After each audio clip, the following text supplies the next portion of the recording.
Di 10K subscriber channel Novel Official, akan adakan giveaway untuk 3 orang pemenang. Jangan lupa untuk selalu komen dan like untuk setiap video. Bab 256. Dalam hal ini, ketika villa yang diberikan Solomon White kepada Charlie selesai, bagaimana orang bisa memiliki kesempatan untuk tinggal? Ketika dia memikirkan ini, dia tiba-tiba menyerah. Jadi, dia hanya bisa menghela nafas dan berkata, "Oke, ibu mendukungmu dalam memulai bisnismu. Dan aku tidak akan menyebut grup Wilson." Apakah ini baik-baik saja? Claire merasa puas, mengangguk dan berkata, "Kalau begitu kita tidak akan keluar." Melihat pasifnya Claire menjadi keaktifan, Charlie tidak bisa menahan untuk tidak mengacungkan jempol. Istri benar-benar memiliki beberapa kemampuan. Dia tidak dapat melihatnya pada saat-saat biasa, tetapi dia sangat efektif pada saat-saat kritis. Tuan tua, Yakub, belum berbicara, tetapi melihat putrinya jarang marah, dia merasa sedikit frustrasi. Jadi dia buru-buru keluar dan berkata, "Lihat ibumu. Apa argumennya sekarang?" Seperti sekarang, keluarga harmonis. Apakah itu baik-baik saja? Elaine memelototinya dan berkata, "Tadi aku tidak mendengarmu omong kosong. Dan sekarang kamu membicarakannya lagi." Charlie bisa tinggal di sebuah villa tidak peduli betapa borosnya dia. Bagaimana denganmu? Anda tahu cara bermain dengan hal-hal aneh sepanjang hari. Aneh dan compang camping. Hal yang paling tidak berguna di keluarga ini adalah kamu. Hei, Jacob menjadi cemas ketika dia mendengar istrinya menyalakan api padanya. Dan segera berkata, "Sudah kubilang Elaine, jangan hina aku. Aku luar biasa sekarang. Terakhir kali saya membuang bahan obat dan membuat ratusan ribu Anda lupa tentangnya." Elaine berkata dengan jijik, "Kamu akan dibawa pergi. Saya pikir kamu akan ditangkap karena penipuan cepat atau lambat. Jangan harap aku menghabiskan uang untuk menyelamatkanmu. Kamu jalang." Jacob berkata dengan marah. "Jangan meremehkan orang. Oke. Saya berurusan dengan barang antik. Itu berbakat." Saat dia berkata, dia bergegas ke kamar, mengambil tempat pena, dan berkata dengan ekspresi sombong, "Lihat. Hal-hal baik yang aku kumpulkan sepanjang hari. Aku akan memberitahumu dan tahu. Hanya hal ini yang akan menelan biaya ratusan ribu." Elaine berkata dengan jijik, "Hanya kamu. Mengapa Anda tidak pergi dan tinggal di sana? Anda tidak perlu buang air kecil untuk melihat kebajikan Anda sendiri. Tidak cukup bagi orang untuk melihatnya." Jacob menghentakkan kaki dengan marah, "Kamu gadis. Jangan meremehkan orang jika kamu tidak mengerti. Tempat pena ini berasal dari dinasti Qing. Saya menghabiskan 5.000 untuk mengambil barang ini. Saya telah mengirim foto itu ke Ervin Jones, yang merupakan peninggalan budaya, untuk dilihat. Dia bersedia membayar 300.000. Charlie melirik ke tempat pena Jacob dan terkejut. Jika itu benar-benar tempat pena sisa dari dinasti Qing, itu mungkin bernilai ratusan ribu. Namun, Anda dapat melihat sekilas bahwa pemegang pena Yakub adalah sesuatu dari dinasti Qing. Jelas bahwa itu terbuat dari pengerjaan modern. Paling banyak nilainya ratusan. Yakub membeli tempat pena ini seharga 5.000. Yang jelas membuat orang menjadi bodoh. Dia tidak bisa menahan diri untuk bertanya-tanya. Tuan tua tidak mengerti apa-apa. Dan itu normal untuk ditipu. Tapi Ervin Jones adalah pedagang barang antik hantu. Anda menjual barang senilai ratusan ribu. Dia tidak sabar menghabiskan hanya 100 untuk itu. Dia tidak. Anda mungkin tidak dapat mengetahui bahwa tempat pena ini palsu. Jadi mengapa Anda bersedia menghabiskan 300,000 untuk ini? Bab 257. Mendengar Yakub mengatakan ini, semua orang tampak tidak percaya. Elaine bertanya dengan heran, "Anda mengatakan bahwa seseorang benar-benar ingin menghabiskan 300,000 untuk barang compang camping ini? Ini barang yang compang camping. Saya rasa tidak bisa dijual seharga 50-an. Jacob berkata penuh kemenangan. "Mengapa aku harus berbohong padamu? Jika Anda tidak percaya saya, baca log obrolan. Saat dia berkata, dia membuka rekaman obrolan WeChat, dan seseorang bernama Ervin mengiriminya suara sebelumnya. Jacob mengklik suara itu, dan suara Ervin Jones keluar. Paman Wilson, pemegang pena Anda adalah barang yang bagus. Saya pikir itu adalah benda dinasti King. Jika tidak, saya akan memberi Anda 300,000, dan Anda akan menjualnya kepada saya. Ayolah. Elaine terkejut dan berkata, ya Tuhan. Itu benar, Tuan Wilson. Anda hebat. Anda ahli dalam hal itu. Anda membelinya seharga 5,000 dan menjualnya seharga 300,000. Jacob bersenandung dan bertanya dengan wajah cemberut, sudahkah kamu mengambilnya? Saya akan bertanya apakah Anda sudah mengambilnya. Aku sudah mengambilnya. Elaine sendiri adalah seorang majikan yang melihat uang. Dan uang adalah ayah dan kakeknya. Begitu dia mendengar bahwa itu bisa dijual seharga 300,000, dia segera lupa apa yang baru saja dia katakan dan berkata sambil tersenyum, suamiku juga telah mengembangkan keterampilannya. Sangat kuat. Tampaknya Charlie adalah yang terburuk dalam keluarga kita. Wajah Charlie hijau. Dia berkata pada dirinya sendiri, apa hubungannya denganku? Jangan lupa mengajakku masuk juga saat ini. Apakah Anda tahu uang yang dia hasilkan dengan membuang obat? Saya membuat obatnya. Tampaknya jika dia menemukan kesempatan untuk bertanya kepada Ervin Jones, mana dari tendon yang tidak pas?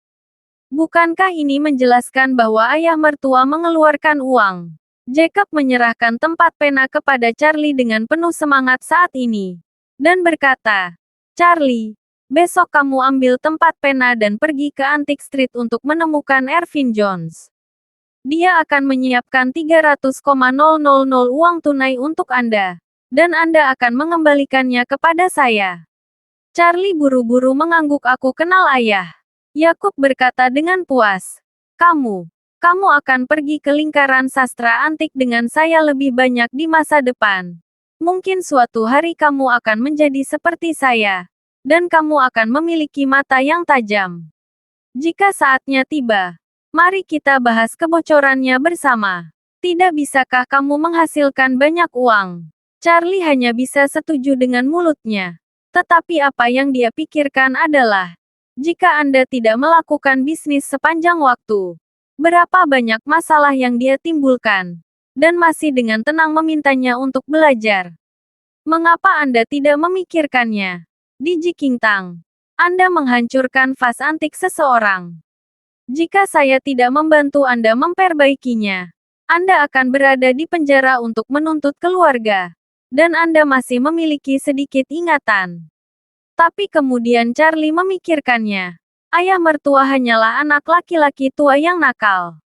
Dia melakukan segalanya seperti orang sungguhan sepanjang hari. Tetapi tidak ada gunanya mengatakan bahwa dia tidak bekerja. Biarkan dia merasa nyaman dengan dirinya sendiri. Keesokan paginya, Jacob dengan senang hati menelepon Charlie. Dan berkata langsung, Charlie, cepat ambil pemegang pena untuk menemukan Ervin Jones. Dia sudah menyiapkan uang tunai.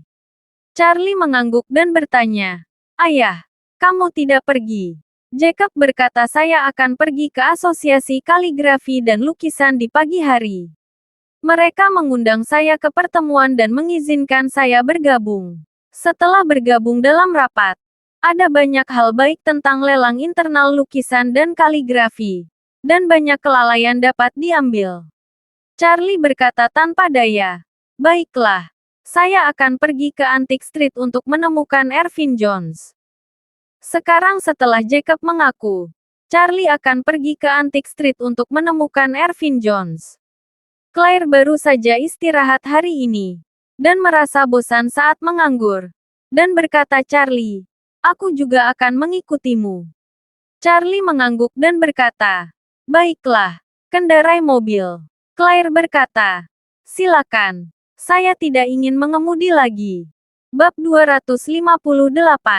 Oke. Biarkan aku mengemudi. Pasangan itu berkendara bersama ke Antique Street. Jalan antik di akhir pekan adalah waktu yang paling banyak dikunjungi orang. Ervin Jones adalah senior tua di Antique Street dan memiliki bilik tetap sendiri. Jadi Charlie menemukannya segera setelah dia pergi. Saat ini, Ervin Jones sedang memegang liontin giok palsu. Membual kepada pasangan asing. Meludah dan berkata, sudah kubilang bahwa giok ini adalah harta yang dikenakan oleh Kaisar Chongzhen dari dinasti Ming. Kemudian, dia tidak berada di Jingshan, East Cliff. Kemudian, liontin giok ini jatuh ke tangan Li Zicheng. Belakangan, Li Zicheng dikalahkan. Cucunya mengambil batu giok itu dan melarikan diri. Setelah banyak liku-liku, akhirnya jatuh ke tangan saya. Sangat kuat. Pria parubaya itu bertanya dengan heran. Berapa harga batu giok ini? Ervin Jones menyeringai dan berkata, saya pikir Anda memiliki hubungan dengan giok ini. Jadi mari kita ambil 180,000 dari Anda. Ketika Anda meninggalkan jalan antik ini, Anda dapat menemukan rumah lelang dan menjualnya seharga 1,8 juta.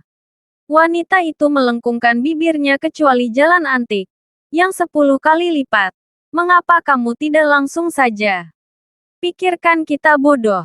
Sungguh, suamiku. Ayo pergi. Setelah berbicara, wanita itu membawa suaminya pergi. Ervin Jones mengutuk ibunya di situ dengan marah, sial. Kapan turis asing menjadi begitu pintar? Melihat ini, Charlie melangkah maju dan tersenyum. Aku berkata, Ervin Jones, apakah kamu masih diculik di lubang ini? Aduh, ketika Ervin Jones melihat Charlie, hatinya bergetar karena kegembiraan. Dia buru-buru menyapanya, mengangguk dan berkata, Wade, kenapa kamu bebas datang ke sini? Setelah selesai berbicara, dia melihat ke arah Claire di sampingnya lagi dan berseru, oh, ini istri Tuan Wade. Bukan. Dia benar-benar wanita yang berbakat. Charlie berkata, berhentilah menyanjung. Saya di sini untuk menemukan Anda kali ini. Saya mendengar bahwa Anda ingin 300,000 untuk membeli pemegang pena tuan tua saya. Ya. Ervin Jones mengangguk berulang kali dan berkata dengan penuh semangat, ayah mertuamu benar-benar dewa. Dia bisa melihat kebocoran sebesar itu. Pemegang pena setidaknya bernilai 3 atau 400.000. Yang luar biasa. Charlie menarik Ervin Jones ke samping dan berkata dengan suara rendah, jangan bercanda denganku di sini. Semua orang di Antique Street tahu bahwa tempat pena yang rusak ini palsu. Satu-satunya yang tidak tahu itu palsu adalah tuan tua saya, Anda. Jika Anda menghabiskan 300.000 untuk membeli barang seperti itu, Anda tidak dapat membayarnya. Ayo. Kenapa? Ervin Jones buru-buru berkata, Tuan Wade, kamu memiliki penglihatan yang bagus. Sejujurnya, yang lebih muda juga mencoba untuk menghormati Anda. Terakhir kali, tuan tua Anda membawa 2 obat ajaib dan meminta saya untuk menjualnya kembali dan mendapatkan 1 atau 2 juta. Semakin dia kembali, semakin aku memikirkannya, semakin aku merasa tidak nyaman. Anda mengatakan bahwa obat yang dibuat oleh Tuan Wade membuat saya mendapatkan banyak uang. Betapa tidak pantasnya. Bukan. Saat dia berkata, Ervin Jones tersenyum anggun. Dan berkata, itulah mengapa kami memikirkan cara lain untuk berbagi keuntungan dengan Tuan Wade. Saya tahu Tuan Wade memperlakukan uang seperti kotoran. Jadi Anda akan mengembalikannya dari ayah mertua Anda. Charlie mencibir, ya. Ervin Jones, Anda mengadu obat ajaib yang saya berikan kepada ayah mertua saya dan memberinya ratusan ribu. Anda menghasilkan jutaan. Berpikir bahwa Anda dapat menebus dosanya dengan membelanjakan 300,000 untuk sebuah tempat pena. Ervin Jones menggigil ketakutan. Wade, maafkan aku. Jika Anda tidak puas, saya akan mengembalikan uang itu kepada Anda. Tidak ada yang lain. Hanya untuk berteman denganmu. Ervin Jones tidak bisa menyinggung perasaan Charlie. Dia tahu bahwa Charlie sangat kuat sekarang. Banyak orang hebat menganggapnya sebagai seorang master. Bahkan ahli metafisika dari Hong Kong dikatakan telah dihancurkan olehnya. Jadi dia hanya ingin menyenangkan Charlie. Charlie memandang sekilas ke Ervin Jones dan berkata dengan lemah, "Lupakan.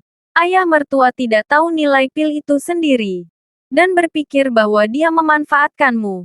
Dan dia pantas mendapatkannya." Setelah selesai berbicara, dia melihat ke arah Ervin Jones dan berkata, "Lupakan saja. Tapi saya mungkin bisa menggunakan Anda saat saya bermain dengan barang antik di masa depan. Kemudian Anda bisa menjadi pintar. Apakah Anda mendengarnya?" Ervin Jones segera berkata dengan bersemangat, "Tuan Wade, jangan khawatir. Mulai sekarang, saya akan menjadi Ervin Jones. Dan anjing Anda. Apa yang Anda ingin saya lakukan, saya akan melakukannya." Bab 259. Melihat Ervin Jones melakukan ini, Charlie mengangguk puas. Ervin Jones adalah orang yang sangat pintar. Dia memiliki otak yang baik. Dan dia memiliki banyak cara untuk melakukan sesuatu untuk dirinya sendiri di masa depan. Yang memang berguna. Jadi dia berkata kepada Ervin Jones, "Saya pasti tidak akan memperlakukan Anda dengan buruk karena tidak melakukan sesuatu dengan baik di masa depan." Ervin Jones buru-buru mengepalkan tinjunya. "Wade, jangan khawatir. Ervin hanya akan menantikan kepalamu."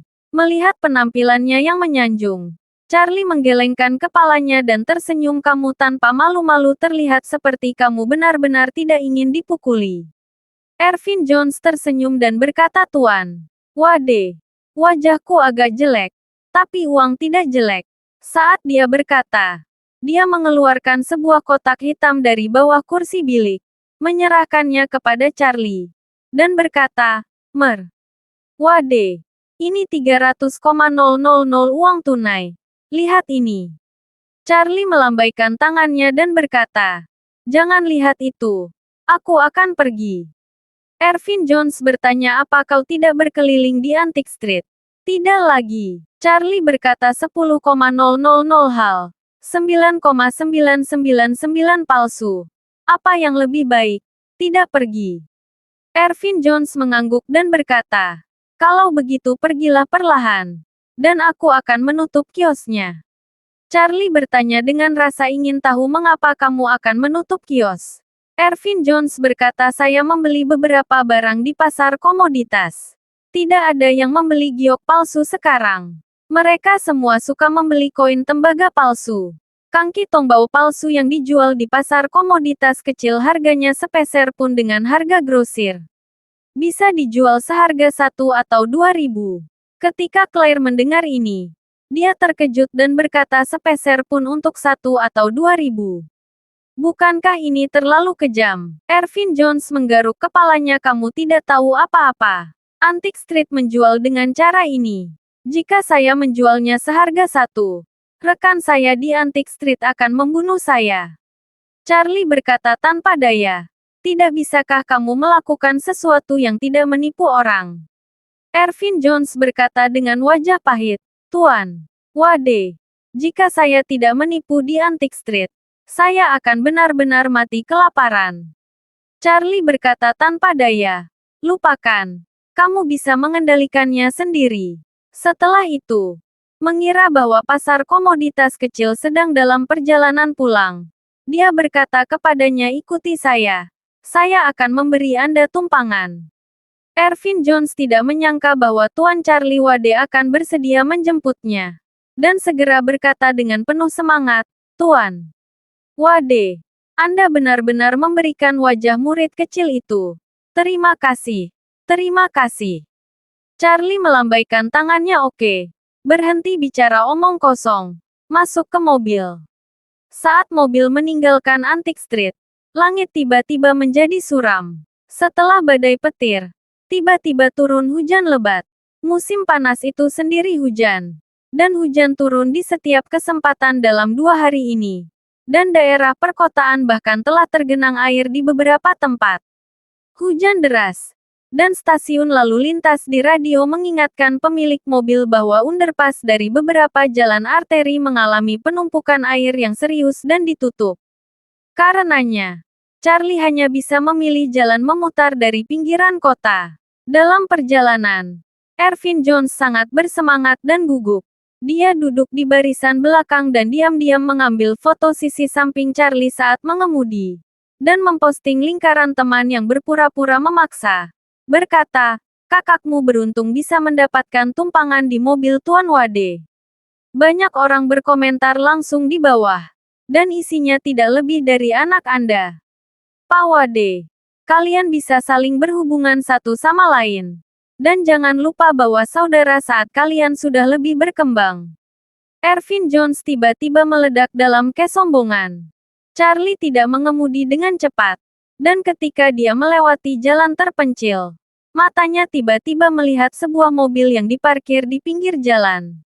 Mobil ini adalah Mercedes-Benz hitam tua. Diparkir miring di pinggir jalan. Dan seorang wanita di dalam mobil dengan tergesa-gesa berjalan. Melihat dua ban depan Mercedes-Benz kempes, diperkirakan ban tersebut harus diganti. Charlie tidak berniat usil, dan langsung mengemudi. Tanpa diduga. Pada saat ini, Claire tanpa sengaja melihat Mercedes-Benz di luar jendela dan wanita yang berjalan di bawah Mercedes-Benz itu. Dia terkejut sejenak. Lalu dia berteriak, Charlie. Bukankah itu Elsa? Berhenti sekarang. Charlie kemudian menghentikan mobilnya. Bab 260. Claire buru-buru mengambil payung dan mendorong pintu untuk turun. Melihat ini, Charlie buru-buru mengejarnya. Elsa. Apa yang terjadi? Claire berlari untuk menanyakan kapan dia keluar dari mobil. Claire, mengapa kamu di sini? Elsa menggigil di bawah hujan. Tiba-tiba mengangkat kepalanya. Hanya untuk melihat Claire. Dia tampak terkejut dan sangat malu. Seolah dia tidak ingin dilihat oleh teman-temannya dengan cara yang begitu malu. Claire memegang payung untuk Elsa dan berkata pada saat yang sama saya kebetulan lewat dengan Charlie. Aku melihatmu. Apa yang salah denganmu? Elsa berkata dengan kesal jangan sebutkan itu. Perusahaan meminta saya untuk menjalankan penjualan dan memberi saya mobil. Saya keluar untuk menemui pelanggan hari ini. Sebelum saya bertemu pelanggan, bannya bocor. Dan saya hanya melihatnya dan tampaknya yang lain tertusuk juga. Saya sangat marah. Charlie sedikit bingung. Adalah normal untuk mengemudi dengan satu ban tidak berfungsi pada jarak tertentu. Namun dalam keadaan normal, benda tajam seperti paku atau kawat besi tidak sengaja tertekan. Sehingga pada umumnya hanya satu ban yang harus tertusuk. Jika kedua ban bocor pada saat bersamaan, rasanya agak salah. Jadi dia berkata kepada Elsa hujan semakin deras. Dan tidak aman bagimu untuk tinggal di sini sendirian. Lebih baik kembali ke kota dengan mobil kita dulu. Dan tinggalkan mobilmu di sini. Tunggu hujan reda dan minta tolong untuk menyeretnya kembali. Elsa mengangguk. Menghela napas dan berkata, hanya bisa seperti ini. Charlie membawanya kembali ke mobil. Pada saat ini, dia mendengar suara menembus langit dengan sangat tajam. Dia segera melihat cahaya perak meledak di udara di tengah hujan lebat. Apalagi, cahaya perak ini langsung datang ke Elsa. Charlie bahkan tidak memikirkannya. Dan langsung mengulurkan tangannya dan menarik Elsa ke dalam pelukannya. Pada saat yang sama, hanya mendengar suara deng pisau terbang tajam menusuk penutup depan Mercedes-Benz. Bilahnya setipis daun willow. Tajam dan berkilau. Dan masih berdengung. Sampul depan mobil terbuat dari logam keras. Tapi pisau lempar yang sangat tipis ini dipotong setengah seperti tahu. Ada keheningan di sekitar. Dan mata beberapa orang tertuju pada pisau terbang itu. Untungnya, Charlie bisa menyelamatkannya tepat waktu. Pisau terbang yang langsung menuju ke pelipis Elsa menyentuh pipi Elsa. Pisau tajam itu memotong beberapa helai rambutnya. Benar-benar mendebarkan. Bahkan jika Elsa berasal dari keluarga terkenal dan telah mengalami banyak badai, dia tidak bisa menahan teriakan ketika dia melihat ini tiba-tiba. Segera setelah itu, cahaya dingin lain diserang oleh dua pisau. Charlie mengerutkan kening, memegang Elsa dan berbalik. memancarkan dua pisau yang mengancam nyawa dalam sekejap. Pisau terbang ini penuh dengan kekuatan. Jika bukan karena perlindungan latihan dalam 9 kitab suci surga yang mendalam, mustahil untuk menyelamatkan Elsa saat ini. Atau bahkan untuk melindungi dirinya sendiri. Elsa juga tercengang. Tanpa diduga, di Aurus Hill, seseorang menginginkan nyawanya. Apa yang tidak dia duga adalah bahwa Charlie yang menyelamatkannya 2 kali. Pada saat ini, Charlie memeluk Elsa, mengangkat kepalanya dengan dingin, dan melihat ke tirai hujan. Ia melihat kendaraan off-road terparkir tak jauh. Seseorang di dalam kendaraan itu menatapnya dengan tercengang, seolah-olah dia tidak berharap untuk menyelamatkan Elsa dari pisau lemparnya. Siapa anak itu? Berani merusak hal-hal baik dari saudara-saudaraku. Di kendaraan off-road, 2 sosok turun. Kedua pria itu penuh dengan aura pembunuh dan berjalan menuju Charlie. Terima kasih sudah mendengarkan cerita novel Pesona Pujaan Hati. Sampai jumpa di novel selanjutnya.